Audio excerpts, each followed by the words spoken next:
it was seen as an anti-colonialist demonstration, and they are anti-colonialist. They're anti-everything. They're anti-America. They're anti-Australia. They're anti-Britain. They're anti-everything. This is a message that Coachella wants at their festival. Welcome back to Just You and Me. I am so excited. I am Donna. And I am Adam. And we have our first in-studio guest, Marnie Pearlstein. So excited. She came all the way from Australia. Am I your first guest? You are. You are.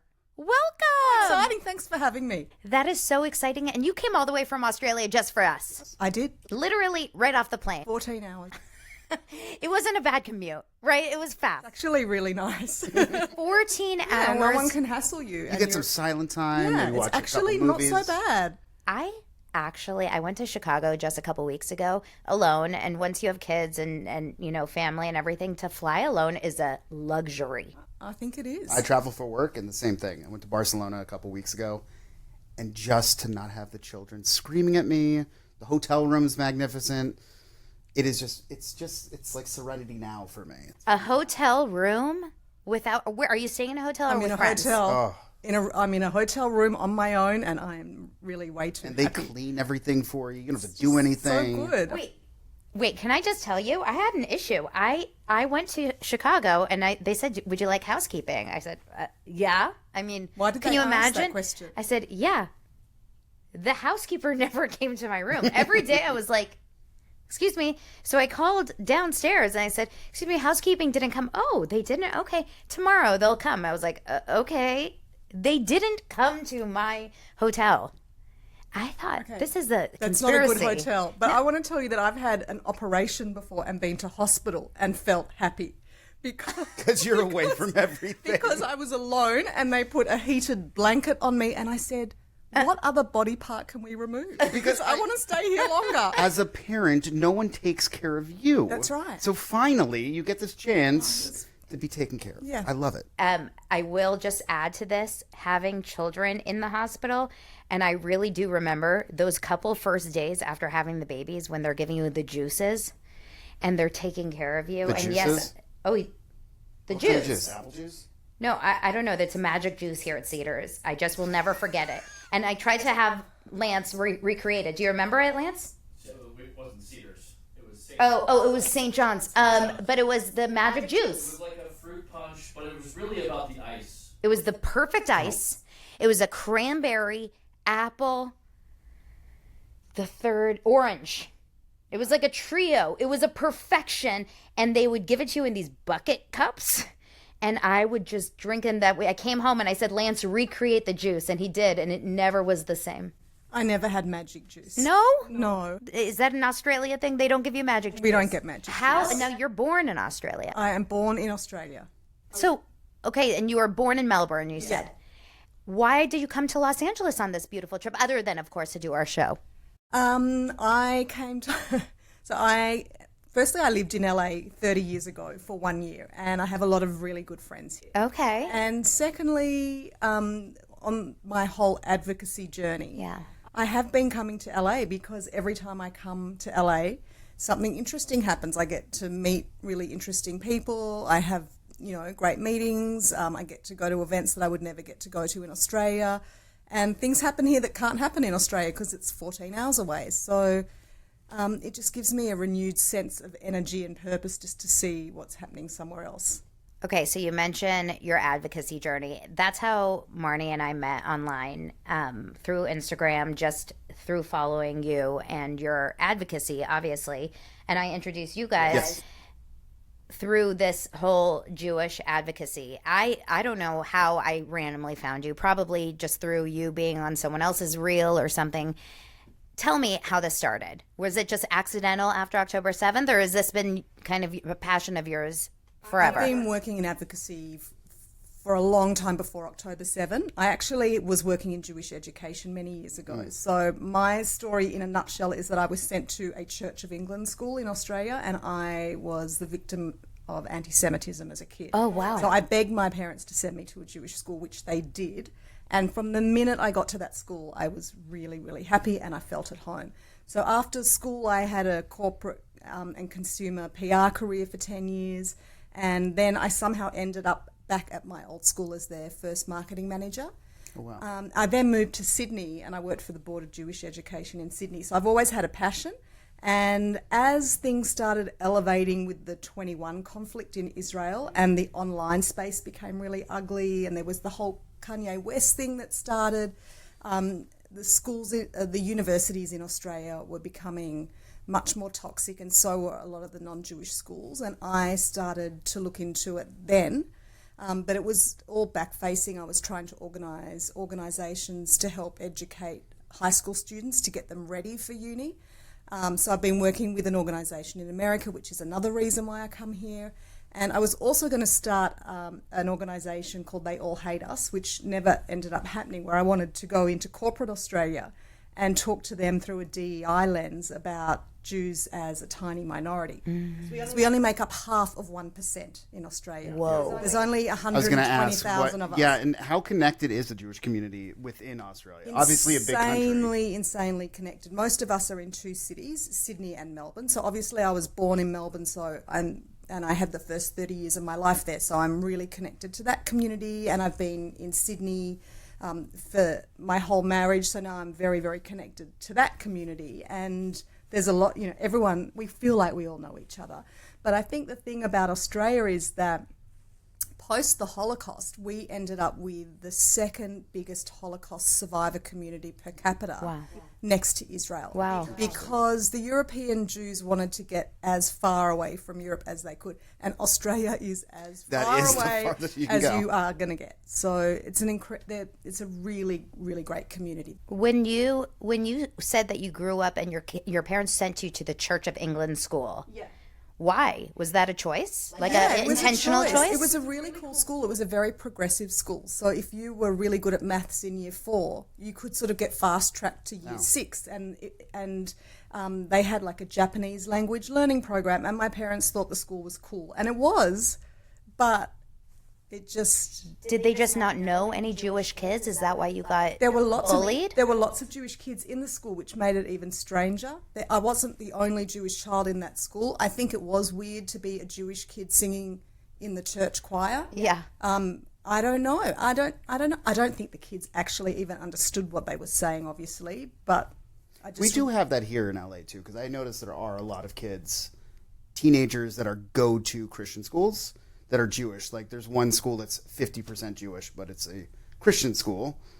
So it's definitely something that happens here too, but it's very interesting. It's a huge issue in Australia in schools and in high schools, and it's not just it's not casual anti-Semitic comments. It's serious incidents. Kids getting shoved in lockers and getting sprayed and being told that they're being stuck in a gas chamber, like really hideous things. It's a very serious problem, so I don't want to minimize it, but I don't think my experience as an 8-year-old was, people consciously understanding what they were saying. This is why I was very excited to meet you and have you come on, is because, we live in Los Angeles, and as you said, you come here a lot, you feel reconnected when you come here, and that's because we do have a very big Jewish community here.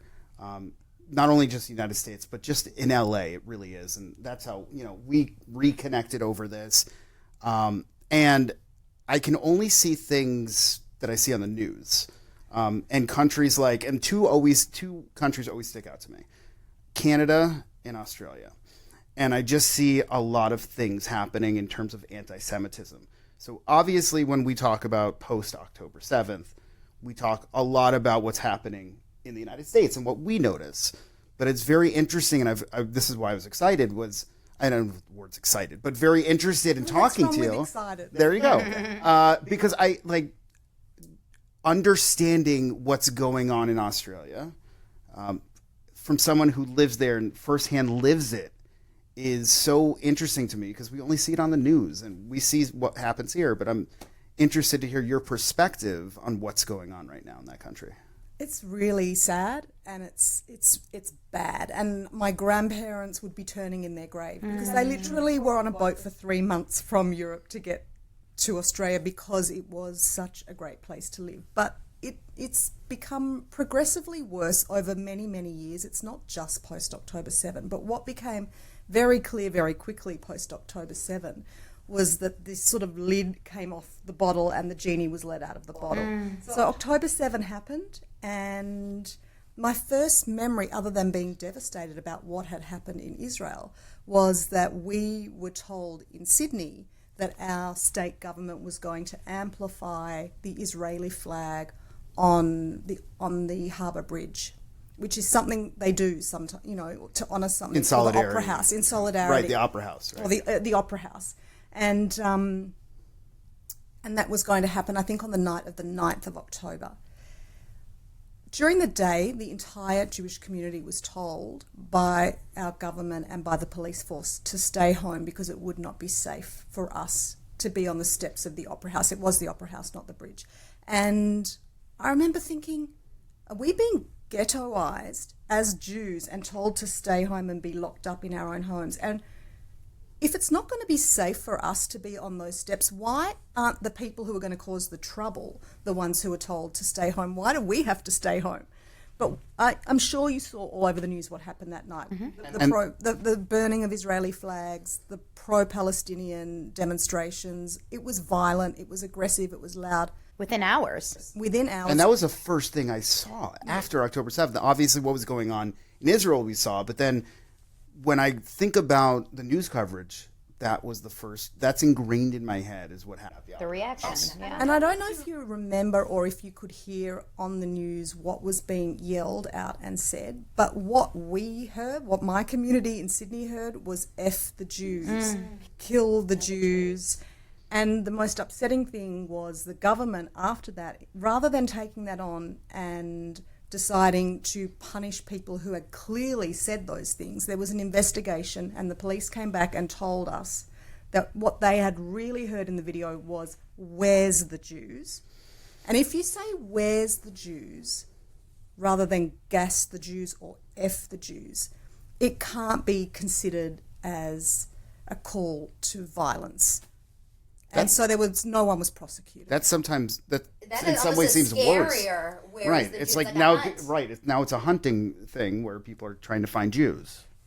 That was scary, but the scariest thing was that we realised within a short time as a community and as a minority that we had no one protecting us. They weren't there to They protect you. didn't care, and they just let it go. And because our government let it go, it was open season for anti-Semitism. There were no consequences, and that set off an 18-month pattern of growing racial hatred against the Jewish community, and it's been non-stop ever since. I mean, I can only imagine, you said you're a 0.5%. Yeah. I can only imagine how terrifying that could have been, because I am we're not in a Jewish community, but we're in a community filled with Jews, and it was so terrifying. But everywhere I look are Jews, and our kids go to a Jewish school, so we're surrounded by Jews, and I felt fairly safe, and I still felt terrified. So I can only imagine. My kids have always gone to a Jewish school, and from the day they were there have been armed guards outside that school. So there's always been a sense of needing extra safety, but it was terrifying and depressing, and it was awful. It was awful. We're like, well, we live in a liberal democracy. Our country voted this government in, and this government has decided not to take care of a group within its country, and then you have to ask the question, why? And keep in mind, this was days, not even days, a day. This was prior to the response. Exactly. That's exactly the important part. 100%. That's the important part. It was within days. So two things happened. Firstly, it was before Israel even went into Gaza. Mm-hmm. But also what it effectively did was wiped the whole Israel situation off the front pages and turned the whole story into a domestic issue. Mm-hmm. So then nobody was talking about Israel at all. And I think that was almost the worst part about it, is that we lost that whole media time where we could have been having important discourse about what happened in Israel and about Hamas and about what had really gone on there. And that was not the discussion. We didn't have a moment and I don't want to use this term victim, but we didn't have a moment to be a victim. We were immediately the aggressor. But this is our lives as The Jews, tale right? is This is all our this lives time. as This Jews. is. We never have that moment. We're always in that position. And yet, when we get trolled online, the first thing that people call us is Victim. stop playing the victim. Stop crying, cry more, cry more. Yeah. So how have things improved at all in Australia since all of this has gone on, or has it stayed the same, or has it gotten worse? Well, initially it got worse. The next big thing that happened was that 600 Jews were doxxed, and their details How? were... I don't know this. This was really bad. Mainly people in the entertainment industry and the legal industry. Their details, their email addresses, their phone numbers were leaked. They were harassed online. One family had their children threatened. Oh my God. A lot of people lost work. A lot of people were ended up like really scared Just for being Jewish. just for being Jewish. And that was the next big thing that happened. And again, no consequences. No No consequences. Nothing. How were they doxxed in on what form? Like just on the internet? On the internet. And from there, that's when we started seeing things like fire bombings. I remember this. Schools. A kindergarten, a Jewish delicatessen, a synagogue in Melbourne, a whole lot of cars, graffiti everywhere, swastikas, kill the Jews, F the Jews. Then we had weekly massive protests in the streets, pro-Palestinian protests. All of these things were building. And I remember just thinking, where is our government? Where is the police force? Why has not one arrest been made? Why is nothing happening? Why are there no reforms to the laws? Because the biggest issue was that the way the laws are set up right now, or the way they were set up until a very short time ago, they were based around violence, not hate speech. So the police technically couldn't arrest people on the crime of hate speech because the law didn't accommodate that crime. So pretty much for 10 months, nothing happened. The only thing that did happen was there was a very big growth in there was a 700% increase in Australia in anti-Semitism, 700%. And the other thing that happened was that the haters ended up having the exact opposite effect on our community, because our community just completely bonded, completely rose to the occasion, doubled down on their Judaism. All of a sudden, young people were attending events they would never have gone to, wearing Magen Davids. Everyone was buying and wearing Jewish jewellery. Our synagogue all of a sudden was full. So sorry, but the haters lost in that sense. But there was a very, very big, there was a lot of pressure on the government to make some changes, particularly because we've been in the lead up to a federal election. And we have an election in a week and a half. Yeah, I've seen a lot of what you posted in the last few weeks to months. And do you have someone good running? We do, but the current government is run by the Prime Minister Anthony Albanese. Anthony Albanese is a known pro-Palestinian supporter who went to pro-Palestinian rallies at university. Oy. Our Immigration Minister Penny Wong is a Malaysian woman who went to Israel at some point after October 7 and did not go down south. She didn't go to any of the kibbutzim. She didn't go to the Nova Music Festival site, but she thought it would be great to go to a settlement. So that's what we've been dealing with. We've been dealing with a government who is trying to win the progressive woke vote. And we're also dealing with a government that's trying to win the Muslim vote, because the Muslim population is huge, much bigger in Australia than the Jewish population.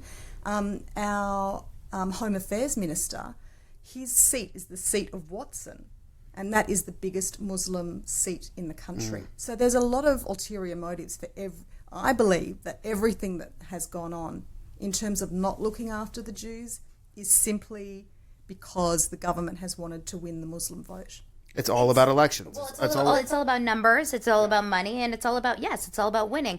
I ultimately sometimes wonder if more people would have our backs when I say our, I mean the Jews, Israel, if it was more popular, meaning because like morally, do they think that we're right, but they know they can't have our back because it's unpopular and they are trying to win? I'm saying like politically. I mean, in Australia, we always hear about the phrase the silent majority, and we keep hearing that there are lots of people who support us and understand it, but they don't know how to speak up on it and they don't know what to say about it. I've been saying for the whole 18 months, if there's a silent majority out there, please say something. And I have to say that one of the best things that's happened to me on social media is that I do get incredible messages of support from non-Jewish people in Australia and around the world. But I think Australia has the same problem as the entire Western world, which is, you know, a well-funded BDS movement that's come into the universities, that's taken over TikTok, that's gone online with billions of dollars and a well-orchestrated campaign to feed misinformation to people so that they actually do believe that there's a genocide going on in Palestine, in Gaza, and they do believe that Israel are colonialist, Right.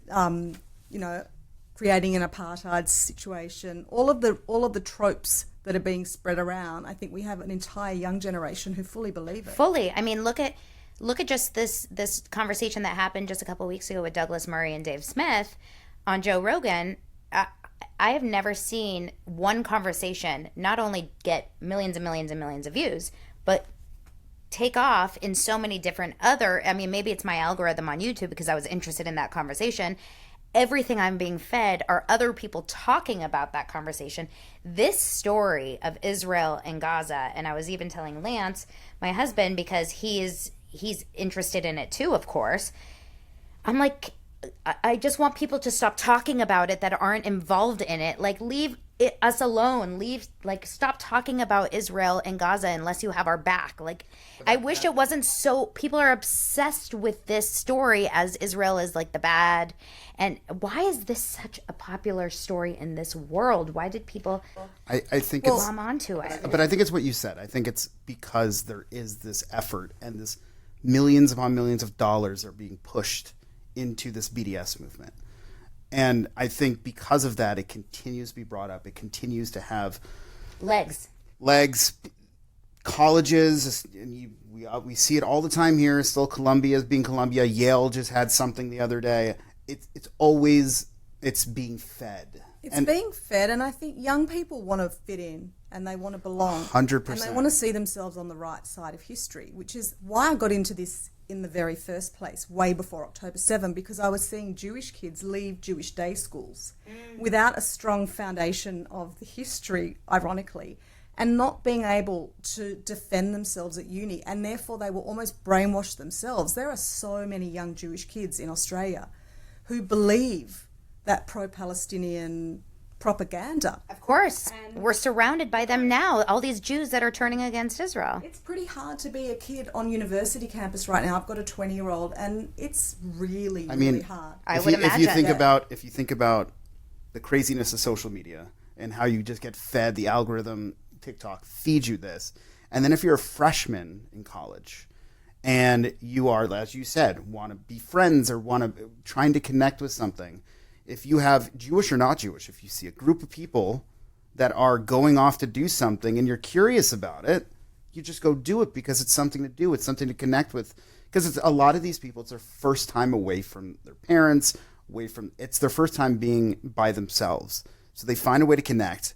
And unfortunately, this shit is what's happening, is that they go to these rallies and they start thinking the way that's been going on. And if someone says to you, don't you care that there are 60,000 babies being killed in Gaza, and you try and argue that, you don't stand a chance. No way. You sound like a horrendous, heartless human being. And then also, and I try to give these young, especially the younger people, the benefit of the doubt, is that I do think that they honestly think they're doing the right thing. They come from, have you seen October 8th, the documentary?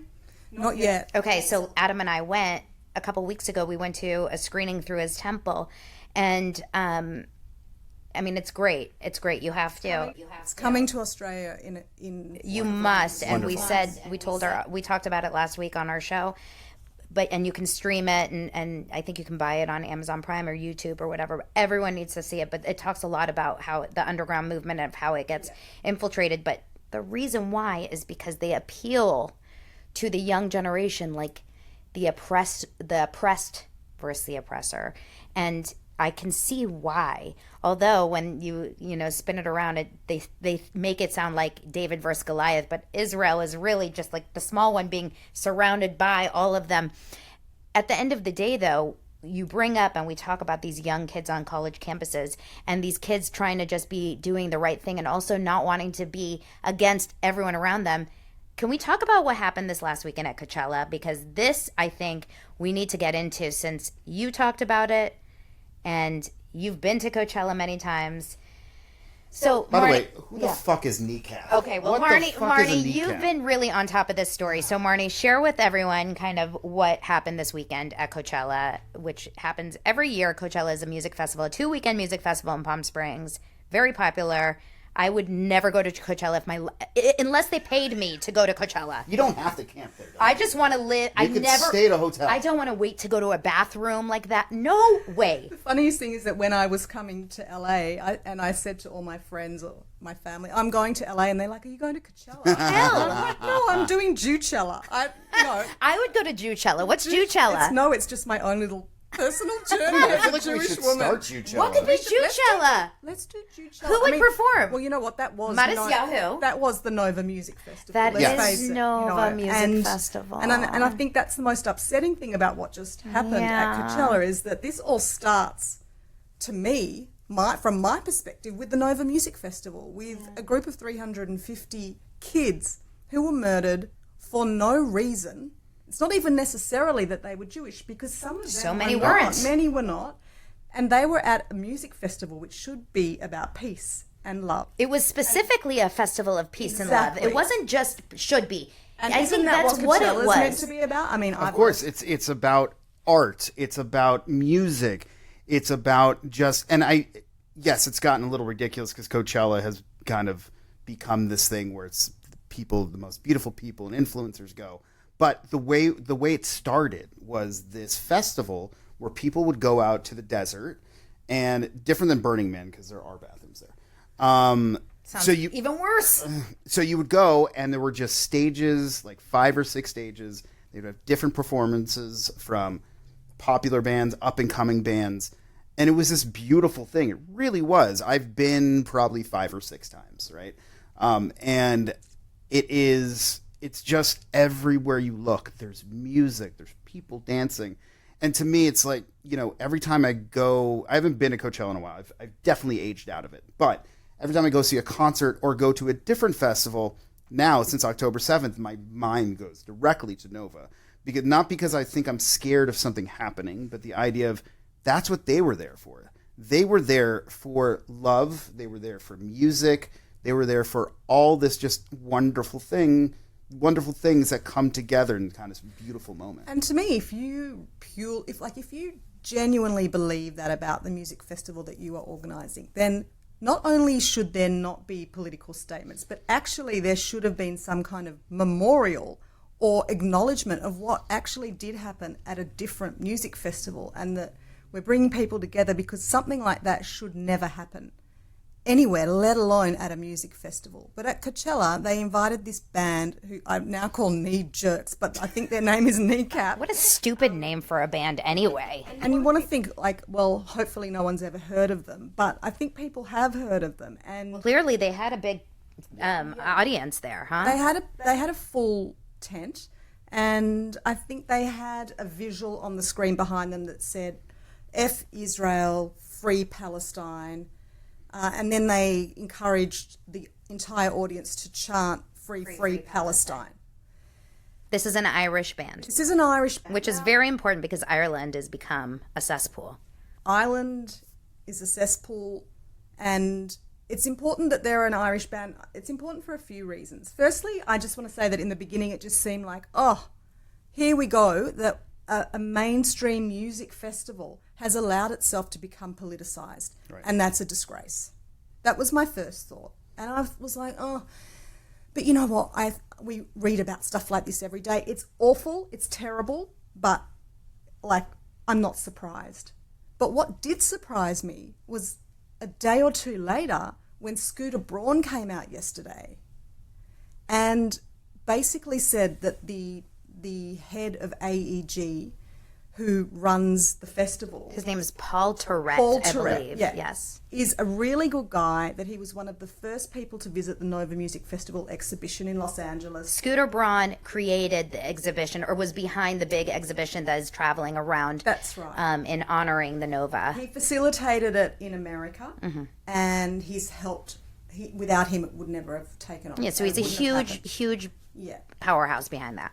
Yeah, and he defended his friend by saying this guy, Paul, came to the exhibition, stayed for 5 hours, met survivors, hostage families, cried with everybody, and really got it. I read that and thought, I don't think that it's defensible on any level that this music festival didn't do its due diligence and allowed this band on the stage. But then the next thing that came out was the Community for Peace, the music, Ari Engel. Yeah. So number one, he posted that yesterday, which is no longer on his feed, by the way, which is interesting. It's gone from the feed. Right. So he took it off of his feed. So I don't know if he got enough flack for posting that because it's off of Scooter's feed. But Ari Engel, who I don't really know exactly who he is. I think he's a lawyer. Okay. And he runs the community for, I can't remember what an acronym is. Something for peace. Yes.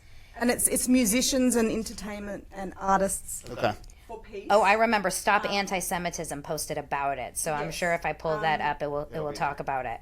But he says, when he posts about it, he said that he immediately calls it out. And he said that he personally warned this Paul guy and multiple other people who are running Coachella. Repeatedly warned them, tried to suggest that this band should not be granted a visa in the first place. But then it comes to pass that there is a huge amount of evidence that this band has, since October 7, been very openly anti-Israel. And they're not just anti-Israel, they are actually anti-establishment. They're anti-America. I mean, that's exactly constantly right. They're and anti-America. But all you had to do was visit their Instagram page. That's right. I was on it after this whole thing happened. I'm like, I looked a few weeks before. They couldn't figure this one out. They came to Australia last year. Right. And I only heard this yesterday. They came to Melbourne. They did a show in Melbourne. In Melbourne, there was, like in America, a series of statues that were defaced and taken down. And there was a statue some time ago that was beheaded in Melbourne. It was of King George V, and the head was missing for a long time. Okay. And somehow it showed up on the stage at their show. And it was seen as yeah. Wow. Yeah. It was seen as an anti-colonialist demonstration, and they are anti-colonialist. They're anti-everything. They're anti-America. They're anti-Australia. They're anti-Britain. They're anti-everything. This is a message that Coachella wants at their festival? I question how the government can let people like this into America if they're clearly anti-establishment. Why would you give them a visa in the first place? But this could not have been a secret to the Coachella organisers and the people at AEG. Yeah, they're pro-Hezbollah. They're pro-Hamas. They have so many examples just in this one post that Stop Anti-Semitism posted about. And what I hate about this now, too, is that now we know who this band is. And now not just us, but everybody knows who this band is. And now that vision, stupid fuck Israel, free Palestine is now in my head. And anybody who comes across it's in their head. The font is there, the look of it, it's all there. And now everybody has seen it. And it is now passed through that small Coachella tent, and it is now everywhere else. It is literally viral like COVID. And I thought, who cares? No one's heard of these knee jerks. I'm going to use that. I like that knee jerk now. And someone did a comment on my reel today saying the knee jerk offs, the name is expanding, which is great. But they did a pop-up show in Melbourne when they were there last year, and there's an aerial shot of the crowd, and I am telling you, they're huge. Australia is a small place. We don't have huge populations. The crowd was massive. People do know this band, and this is exactly how hatred spreads, and this is exactly how misinformation spreads in a second, and this is exactly how you get a new generation of young people who understand nothing about Israel and who understand nothing about the conflict and who want to kill Jews out of nowhere. So I personally think the most disappointing part of this whole story is that there's still been no response from the people at Coachella. There's been no statement, there's been no apology, there's been no promise that they'll do better. They have a whole lot of other festivals coming up during the year. And I'm going to one of their festivals. Okay, so where's the promise? Golden Voice? Golden Voice. Which festival? Just Like Heaven. So it's a one-day festival in Pasadena. And you know all the bands that are going to be there. I know most of the bands, yeah, and this is what scares me. It's like I don't want to, and I went to this festival. I go to this festival every year now. I've been there for the last 4 years. Last year, because it was after October 7th, I was very scared that not only would I see one of my favorite acts say something, but also would I see people walking around in keffiyehs. Would I see shirts that said that was really kind of off base. I didn't last year, and it was such a sigh of relief. But when you see something like this happen, I don't want it to encourage other people. It will, but I don't want to encourage other people because as I said for Coachella, it's about music, it's about the experience, about love, peace, and that's why I go to these festivals. It's because I enjoy it. It's kind of my escape. And why do I want to go? I live through social media. I live through all of this stuff. So much Jew hatred. Why do I want to go somewhere for the escape just to see it again? So that's what scares me. And you're right. They haven't said anything yet, and I'm wondering what's going to happen. And they really should. They should assure the public. Firstly, they should apologise to the entire Jewish community. They should apologise to every American who loves America. They should ensure festival goers that the festivals that are coming up will not be used as political platforms, and certainly not as platforms for hate speech, because essentially they allowed that stage to be a platform for hate speech, and that's not okay. And then I just want to mention, because I think it's really important to mention that there was an Israeli actor at Coachella called Infected Mushroom. Yes. And they did not make one political statement. They could have talked about everything that's happened in that country. They could have talked about the hostages. They could have talked about all the people that have been murdered. They could have talked about the Nova Music Festival. They didn't say a word. They just did their job and they got off the stage. Yep. And this is what really pisses me off, that people don't understand about us as Jews. Like, we don't spread hate. We don't go around bashing people up. We don't go around causing trouble. We just do what we're told, and we're very respectful. And I'm really pissed that this happened at Coachella, and that no one from the festival has come out and said something. There's a few things that are just so infuriating about this, because I think there's a difference. What you said is important about the hate speech versus protecting the children, etc. A lot of people think that they want to speak against the war and speak against the children, and that is different. Well, it's freedom of speech versus hate speech. But it's one thing if knee-jerk fuckers decided to come out there and say, we want to stand for the children who have been killed in the war. Fine. Do we want to hear that? No. But to say the F Israel part is the problem. That's the problem with the big sign F Israel, is where you have a problem. And even the Free Palestine part is political, and then it gets problematic, but it's the anger in it. The F Israel is the problem. By the way, I'm not calling them by their real name, even because it's not knee-jerk, because I just don't want people to know their real name. No, of course. But, we're now we're just going to call them knee-jerk. Yeah, we can call them something else. Everything. But you're 100% right. I mean, and that's, I think, part of what is so tricky in Australia even, and everywhere, is that when people go out and they protest in the streets every week and they're carrying flags, Palestinian flags, and they're saying from the river to the sea and free Palestine, and they don't understand that's essentially calling for the demise of Israel, which is a liberal democracy. Yep. They're using the argument of freedom of speech, And I'm sure, particularly in artistic and creative communities, there's always the freedom of I mean, that's what art is supposed to be. It's about freedom of speech. But when freedom of speech moves into hate speech, it's a whole other thing. And that's been the biggest fight as a Jewish community in Australia, is getting the government on board to literally change the laws, which they are doing, finally, only because there's an election. The word, the phrase "Free Palestine" is very, very misleading because it sounds positive. It doesn't sound like hate speech, but really what it means is the demise of Israel. So it's like a backwards. The other thing I want to bring up too is that if you look at, and this is as old as time, music, some of the greatest musicians are political, Yeah. Yes. right? No matter They've always what, been. you think about Neil Young, you think about Bob Dylan, and then even, moving forward, there's been so many political bands, so many political artists. And I don't want people to think that we are against, artists that want to speak, that their songs speak about politics, because it's not that. It is. We understand that there are bands and there are important songs that we have grown up with that are about that. However, when you do something like this, what Knee Jerk Offs did, which was really put violence to a message, that is completely different. That crosses that line, and it should not be seen the same way as a Neil Young and what he has done. 100%, and I agree. There is a place in music. That's what music is about. It's about expression of ideas and opinions and positions.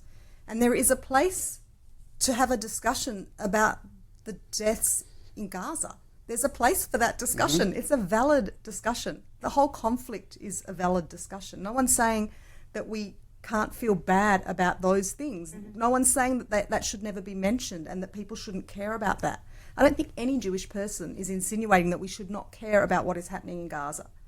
But when things spread into calling for the death and destruction of an entire nation and things turn violent, which honestly, in Australia, things have turned very aggressive. And there are a lot of kids that will not wear their Jewish school uniforms out in public. There are a lot of people that are scared to wear a Magen David or a Chai in public. It's a very real fear. Jews are being vilified, and there needs to be some control over hate speech.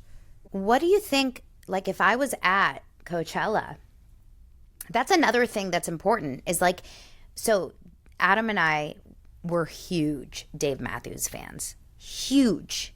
He was even more so than me, but I had gone to like maybe 15 concerts maybe over the course of my life. I think you went to like 30 plus. No, it's 60. 60. Okay. So like every summer, multiple. Looked forward to it every year. And since October 7th, it's been almost impossible to even listen to him because he took the side of saying, without saying F Israel, but basically saying free Palestine. Like he comes from an upbringing. He's South African, so he's seen the whole apartheid, right? He should know better, right? And that's the thing is that, and it kills me because if he mentions apartheid on stage or does that, it's like he was improperly educated on what's really going on in Israel, right? He lived through it. He should know better. He should understand what's happening. But as Donna said, like I've been to so many shows. Tickets went on sale for tour this year. I'm not going, and it really hurts me as much as people can talk shit about Dave Matthews being like this bro band. It's something that's very special to me. It's how I met my wife pretty much, and it's always something that I looked forward to, and forgetting the fact of not wanting to go and because of what he said in the past. I am also again scared of going there and hearing the rhetoric from him. And cheers. I have a friend, my friend Alana, who last year went to 2 of his shows in Colorado, and Dave gets up there and says his whole spiel about Gaza.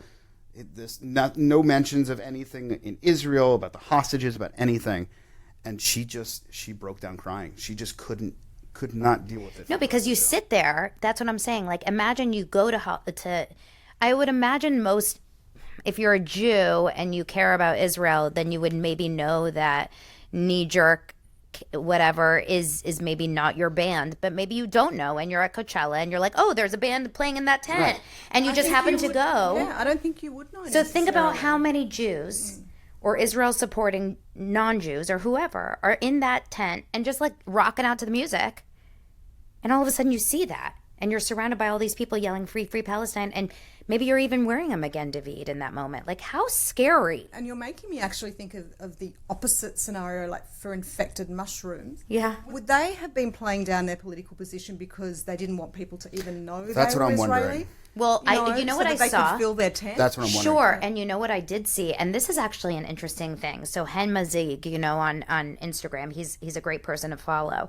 He posted something that really scared the shit out of me, because sometimes I get really overwhelmed when I see these things. Like, when we talk about all these things, I start to go like, oh my God, how do we get out of this nightmare, this upside down world that we live in?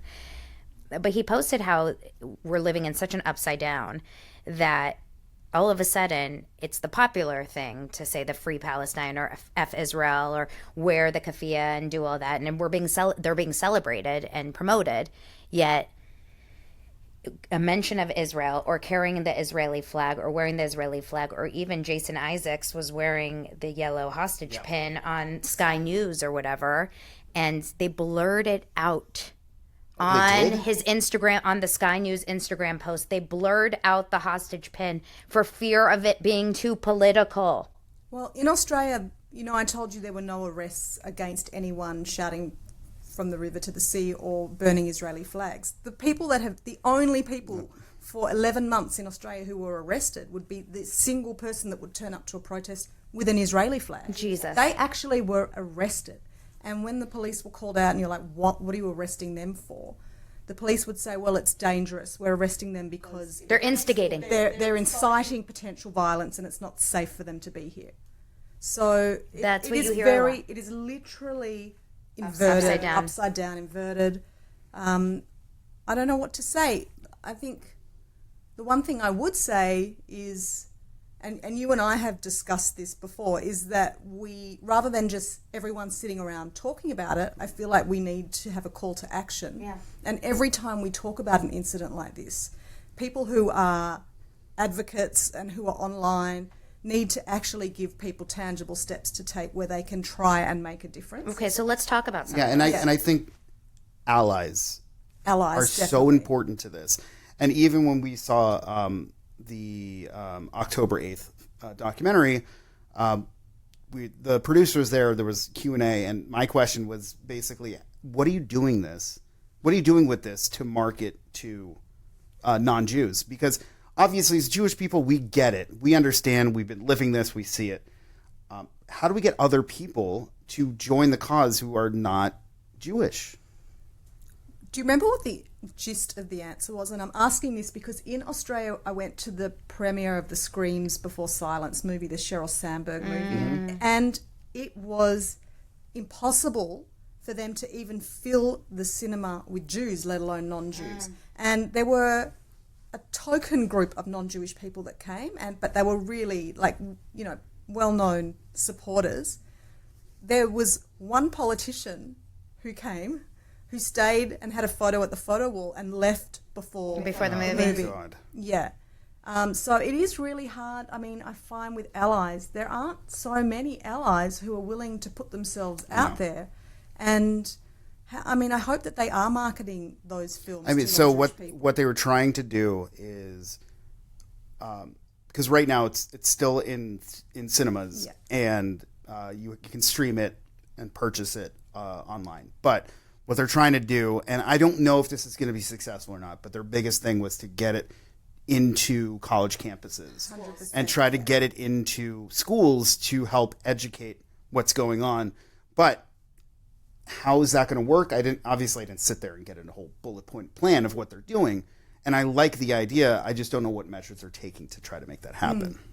Yeah, I hope it can happen. In Australia, a couple of months ago, we literally, there was an Anti-Semitism summit held, a half-day summit. It was held by Sky News in Australia and the Executive Council of Australian Jewry, where there were quite a few different panels. We talked about anti-Semitism from a lot of different angles, and then the organisers put together a 15-point action plan, most of which was aimed at whichever government will win this next election.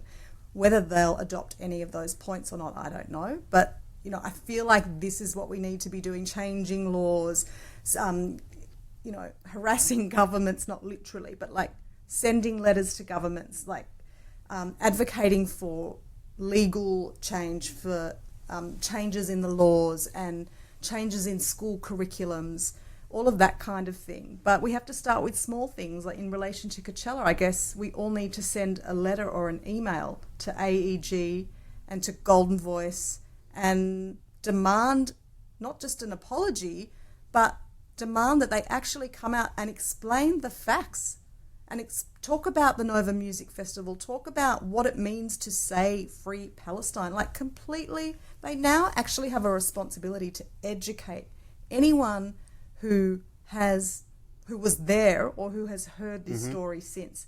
And it's still radio silence.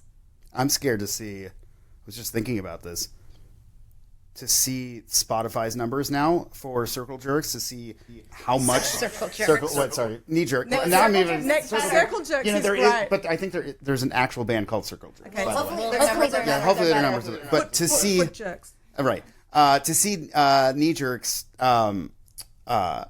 numbers on Spotify, to see their views now on YouTube, and I hate to say it, it must have gone through the freaking roof For sure. in the last few days. For sure.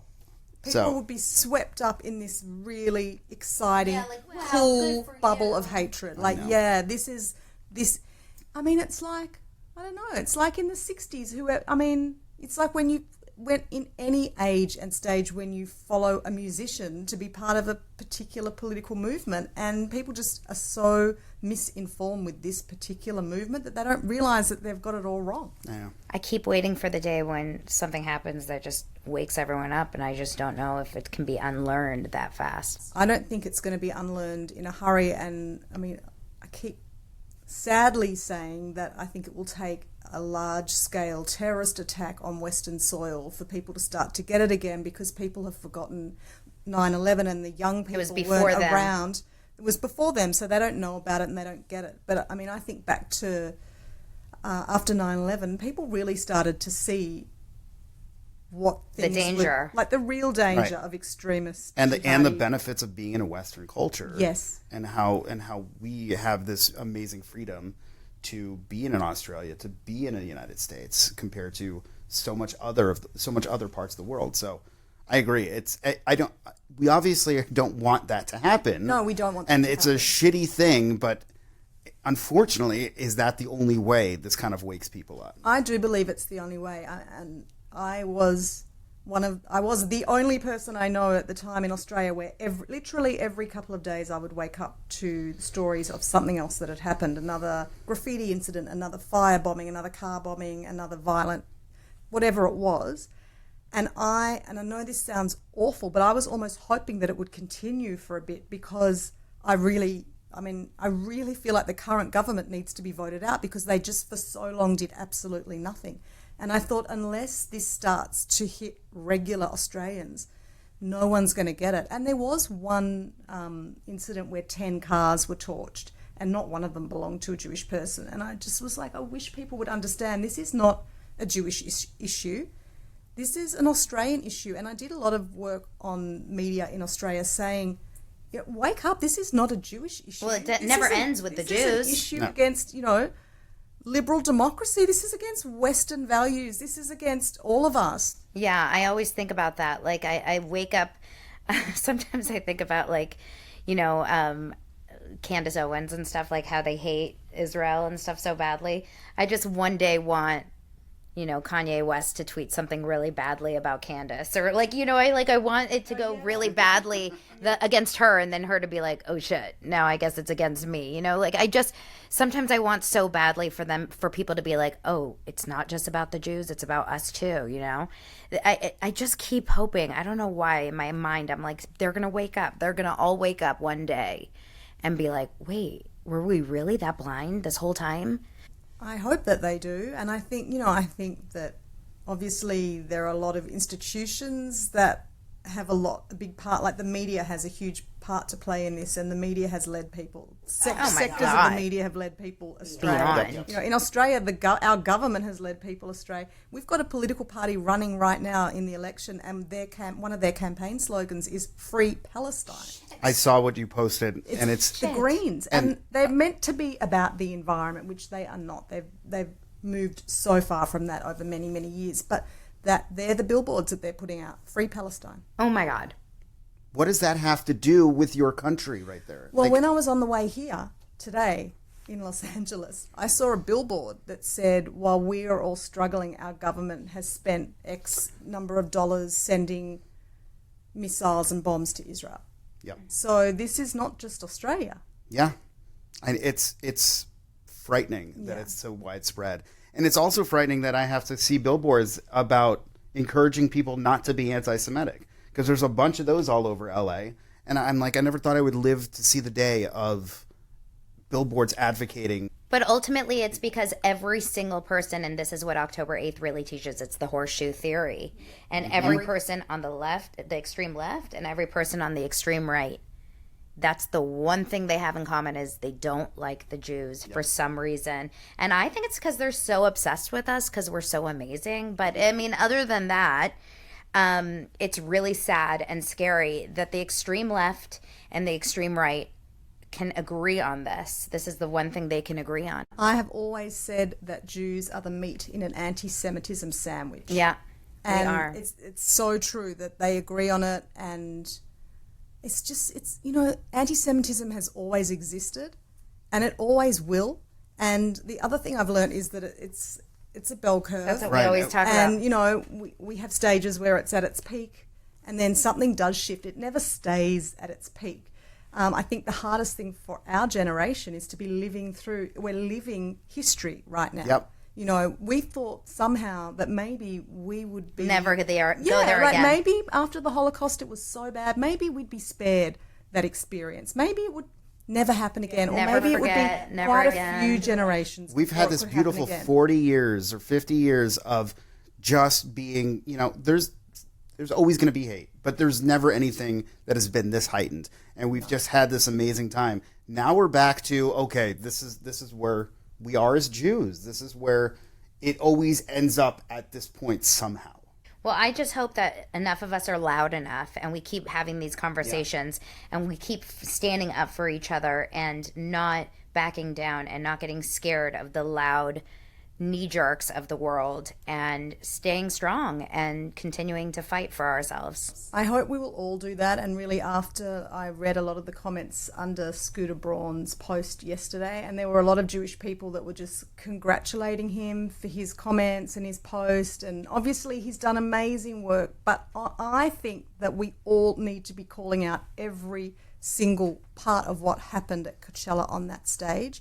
And that we can own, it's like if you are leading a country, the buck stops with you. Yeah. At some point, someone takes responsibility for something that happens when it's their organisation, their country. So I think that every single one of us needs to be putting pressure on everyone else to keep speaking. I feel like it's the loudest, sort of bravest people I feel like even a lot of people say to me, well, are you really busting out of your echo chamber? Are you really speaking to people who don't get it, or to non-Jews?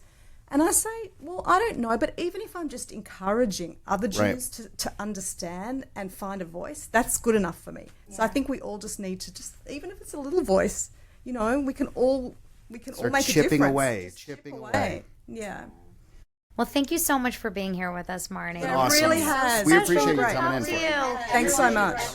And everyone, please follow Marnie over on Instagram. We're Marnie. Marnie Marnie Pearlstein. Sorry. The full word. Yeah, Marnie. just my I'll put name. all the links in the show notes. She has always such good rants. Thank Good you. rants in Australian. Something to say all the time. Rants in Australian is what I always love it. I always love learning about everything from across the world. Thank you, Marnie, for being here. Really appreciate it. Great to chat with you both. Thank you. you. Thanks.